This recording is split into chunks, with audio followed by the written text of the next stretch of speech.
Hello ladies and degenerates, here's the deal. Nearly a year ago, good god, I made a video comparing Abe's Exoddus and his 2021 reimagining Oddworld Soulstorm, mainly tackling its story presentation as well as some in-game stuff like the voice acting, the pretty low impact of the villains, etc. Go check it out by the way.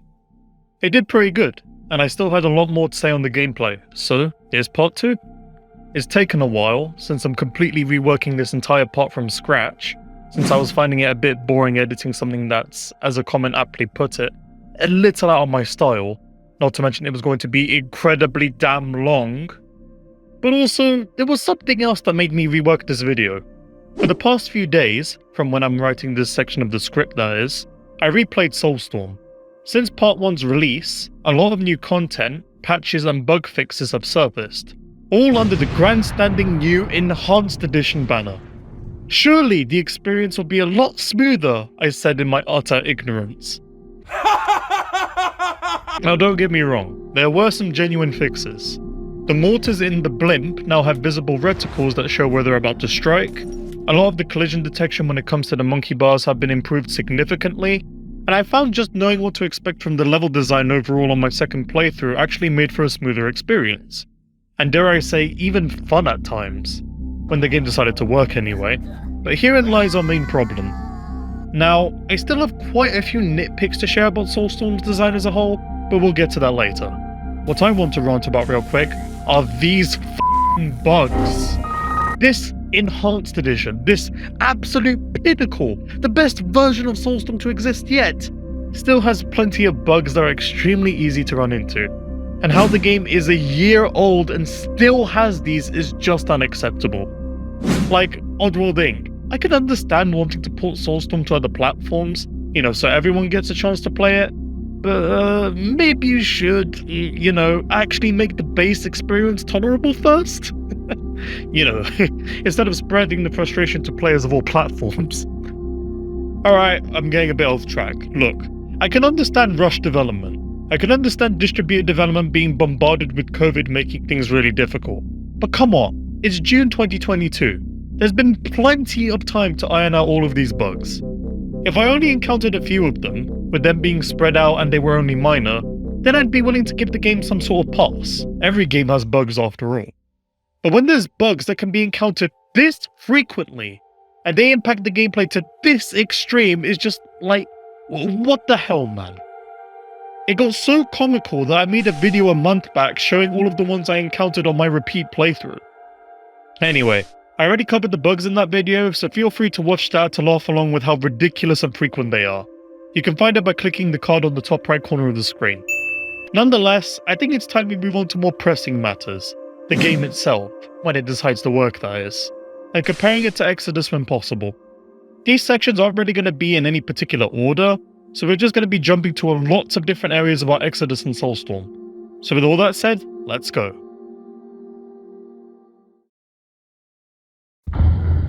Checkpoints. The checkpoint system is nearly identical to New and Tasty, but with one slight difference. The quick save feature has been effectively yeeted out of the game. With the amount of checkpoints that there are in this game, some being hilariously redundant, I don't think it was that much of a loss, but it does pose one consistent problem. It can get pretty bloody annoying in the tower defense sections, as well as quite a few other sections throughout the game. Say the game is actually working and you make it past the first area of one of these sections, and you reach the checkpoint for the second area. Now, imagine you set all of your aggressive mods up, and then you stuff up. Guess what, loser? You have to set all of them up all over again if you fail, including re-obtaining items from bendos that are just past that checkpoint, as well as reorganizing your follower's backpack. Isn't that fun? You can work around this by simply using the lift you can find in these sections to backtrack to the last checkpoint, and then go back to the checkpoint belonging to the area you need to do now, once you've sorted out everything. But to be completely honest, I can imagine that not a whole lot of you would like to do this in every single area. Oddworld Inc., if you're watching this, please make a quality of life change, where you could just refresh your currently active checkpoint by standing in front of it and interacting with it. It would make the experience a lot better, in my opinion. Other than that, the checkpoints are relatively fine. I will say though, to be fair, that Exoddus isn't perfect either. as the game is almost entirely built around quick saves. So try going through the entire game, saving every single Mudokan without using them, and you'll find that the game becomes a hell of a lot harder because you're restarting at the very start of the path a lot of the time. Either way, both games handled this relatively fine with its intended designs, aside from the tower defense sections I've already brought up. Moving on. In-level presentation. This is a hell of a lot more apparent in the Toby's Escape Free DLC, but even in the main game, the presentation of the in-game cutscenes are so bafflingly awkward and jarring. No, not the admittingly pretty cutscenes that you can find between levels, even if they do have their own problems, which I've already sort of discussed in part 1, but the cutscenes that letterbox the game like so. They're just so drawn out and unimpressive, not to mention it grinds the gameplay to a screeching halt. Oh, and let's not forget this lovely detail.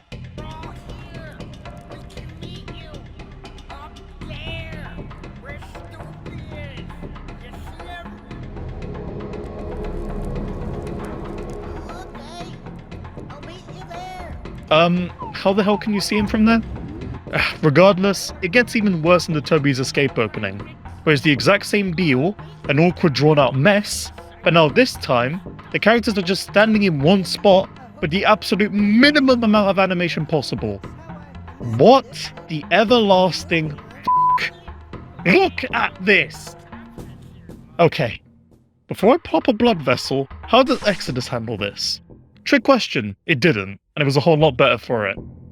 Instead of an awkward, drawn-out, horribly pace-breaking mess, expositing cutscenes, quote-unquote, were left separate from the game, allowing for more emotive expressions and details to be displayed that wouldn't have been possible to pull off in-game back then. Though that didn't stop it from introducing gameplay elements to inform the player of what they need to do or where they need to go next, such as the LCD screens, story stones, or even some of the signs and posters within the levels themselves. You know what separates this from this? Well, this and this doesn't slow the game down and lock your control, so you have to stop and look at it. If you're unsure of what to do, some of these will give you a blatant tutorial or hint on what you need to do or go to. And if you don't need it, just run right past it, or just ignore it. See? Totally harmless. This, on the other hand, well, I think you get the picture by now.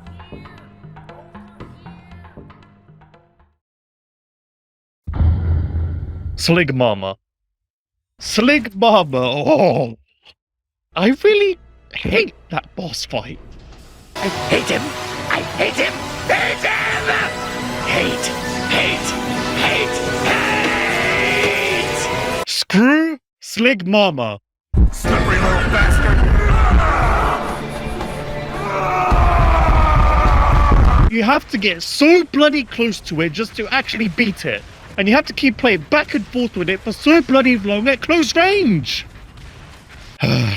Alright, so what's the actual problem with this fight? The fight itself is sort of an extinguish and retreat game between you and this bad boy. The problem is, though, that Abe's gameplay doesn't mesh well with this encounter. At all. And because this stupid bloody thing has the range equivalent of being able to detect me on the moon's butt crack from ground level, it will almost always be firing at you when you get closer to it, even if you're hanging on one of the surrounding ledges. This makes trying to move at the right time far more difficult than it needs to be. It just makes the encounter as a whole quite a bit unpredictable and frustrating. Not only that, but you have to get super close, almost downright intimate with Slig Mama in order to destroy it. And it's just so hard to tell when you're close enough to finish it off. If people on Reddit are even commenting on this encounter saying that it almost made me give up playing completely, and that I genuinely took 3 days to beat this and I hated every second of it, then you should know that something's gone seriously wrong. You know what the second worst part is?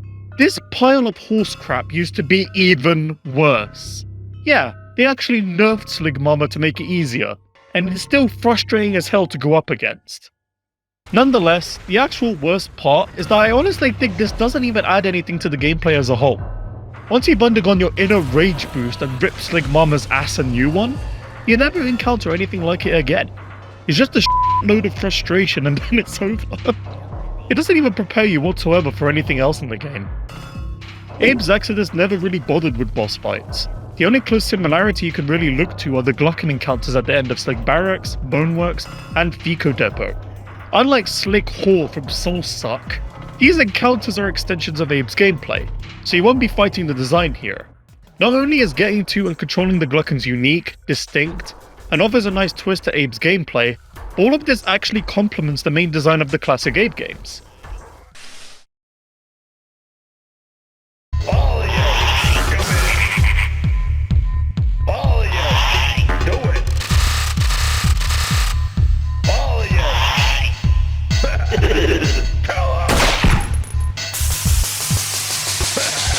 Even the final encounter in Z Main Boiler is nothing more than a fast-paced rush containing the same gameplay that you've become accustomed to at this point, putting your skills to the test as you have to actually blaze through the level, instead of being able to take your time like normal. This is how you shake up the gameplay properly, by sticking to the core foundations of the main gameplay. Slig Mama just isn't that. You're not even fighting Slig Mama at this point. You're fighting the core design as you have to keep getting closer to it and throw items that lock you into a brief animation, whilst literal hell is raining on top of you. Not to mention you won't be able to escape that quickly regardless. No wonder it's so frustrating. But yeah, in future, Oddworld Inc. try to take more pages from Exoddus when you want to shake up the gameplay with a unique segment. Keep the unique encounters more grounded and more of an extension of the Ape's gameplay. Alright, what's next?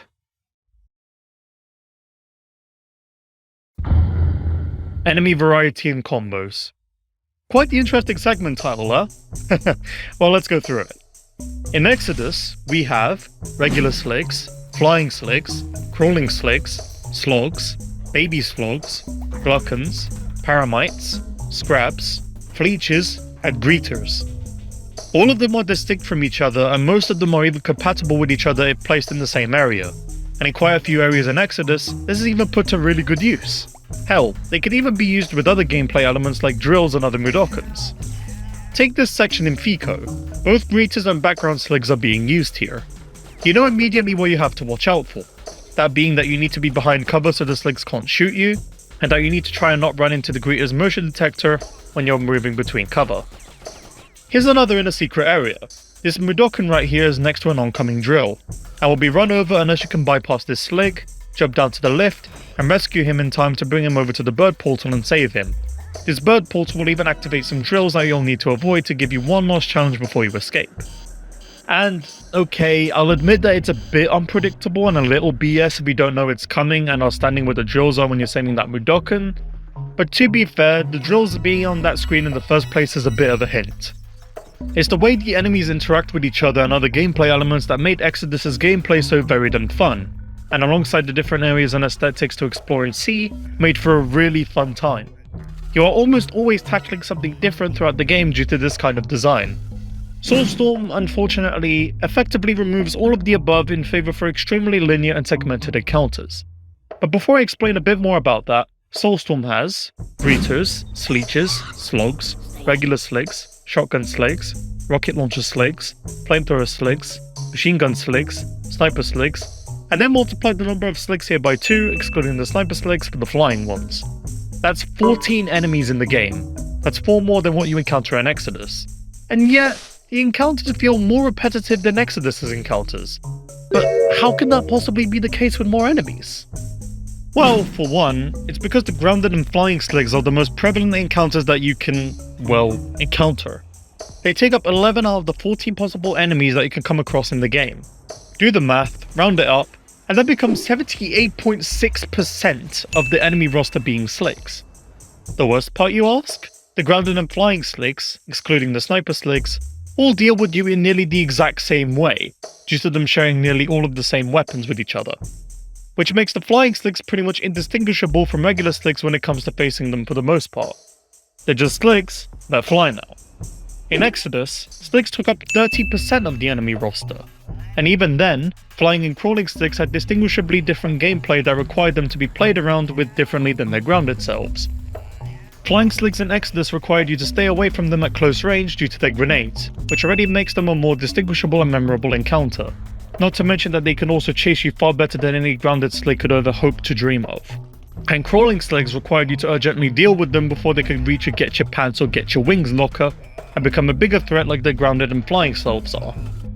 And secondly, and perhaps the most important reason, is because all the encounters are segmented compared to the intertwined combination of enemies from Exoddus. Think about it. Every time Sligs are used in the game, and the majority of Slig encounters as well, they're nearly all of the time used on their own, except for a few sections in the copy-pasted brewery level. The slogs are not even coupled with Sligs anymore. I don't think anything else could really prove my point as much as this segment in the yards. You've got a sniper Slig section, and then immediately after, you've got a greeter waiting for you. The enemies in Soulstorm, aside from maybe the slogs and Sligs, as well as grounded and flying Sligs together, just aren't really compatible with each other. I don't introduce any new variety in the gameplay. I think this point has been made painfully obvious by now, but the more segmented and unimaginative encounters and repetitive enemies has, honestly, severely dampened Soulstorm's enjoyment for me. What's there to look forward to if you're just going to be solving the exact same situations the exact same way every single time? What's there to look forward to if nearly 70% of the enemies in the game pretty much engage you the same way with the same weapons? Where's the gameplay elements like drills being used in conjunction with a Slig?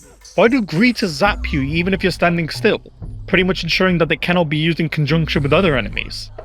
Why are Sligs so pathetically easy to deal with that they're nowhere near the same ballpark as their former selves as Fleeches, and to the point where they add nothing to the gameplay? Such a shame to see Exoddus' main driving force and source of enjoyment be completely absent in Soulstorm. Moving on.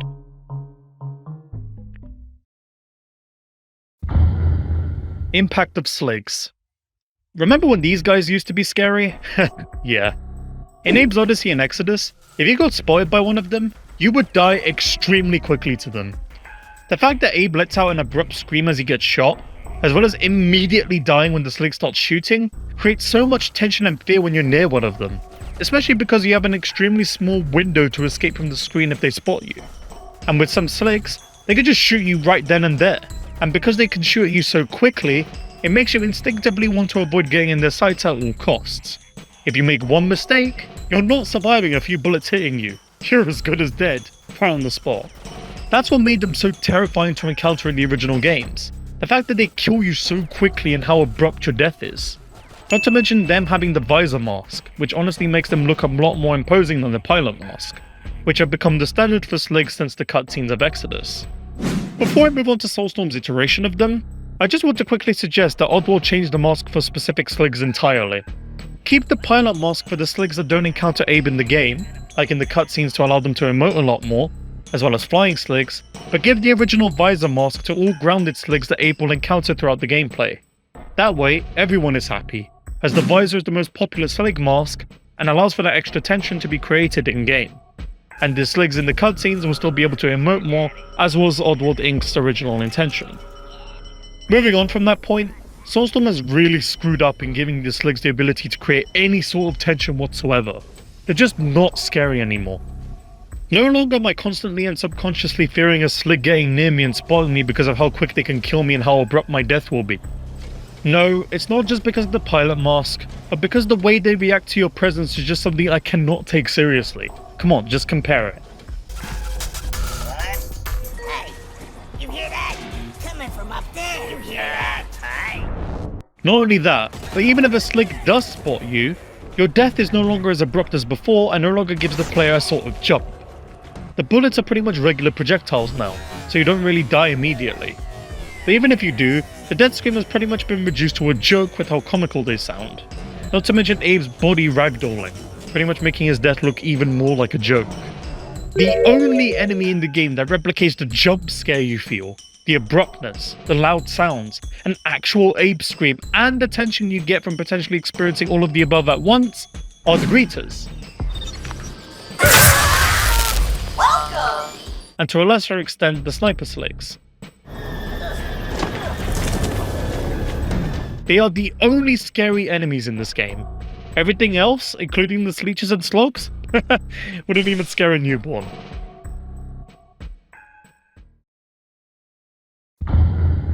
The controls and double jump. I'm not going to beat around the bush. I dislike the new double jump. It gives Abe too much control over falling down large places, since he could save himself from dying with a tap of a button. Whereas if you were careless in the original games, you died, obviously. It's just way too easy to abuse and removes any sort of tension from falling down large heights. The reason why it was even added in the first place is also something I find silly. So we wanted that more of Abe was less perfection in your motion, where if you didn't get it exactly right, you fail. And we wanted more abilities to save yourself through dexterity. But why? So that your sort of acrobatic capability, I know I've seen a lot of chat on the, we put in a double jump. But I think when people play it, it will give it more context. Because we wanted more success due to skill and more saving yourself due to skill. Yeah? Of course you fail if you don't get the jumps right. Making successful and accurate jumps is called skill. If you don't push jump at the right time, or don't do it at the right place, you deserve to die, because you weren't being careful enough. I shouldn't be given another chance to save myself, because then that removes the tension, challenge, and realism that we're striving for in the Abe game, all of which being very important and staples of the classic games that the fans love so much. What's worse is that literally nobody was complaining about how jumps worked in the original games. The way those games handled were just fine for everyone, and if a few people were actually complaining about it, they were a minority of people. Matthew Matosis already said this in his comparison video, but it seems like Oddworld Inc. just hasn't gotten the hint yet. If it ain't broke, don't fix it. Especially when your fix adds nothing to the situation. On a side note, being able to hold the sneak button and jump repeatedly is also incredibly stupid, with it being way too unrealistic and allows you to just cheese through sections where you'd ordinarily have to be careful, which you'd ordinarily do by spending your time bypassing sleeping enemies slowly. It just removes all tension and challenge wherever possible. Abe also still feels too smooth to control, possibly the smoothest he's ever felt in the entire franchise across almost his entire moveset. And whereas in any other platforming franchise, this would be a welcome change, we need to understand that in Oddworld, we need the exact opposite, especially if we want to induce some realism and tension. Not so much that Abe just feels like he's super out of shape, but just enough to feel like Abe has actual weight and is putting strength into climbing up and down ledges, jumping, and interacting with the environment.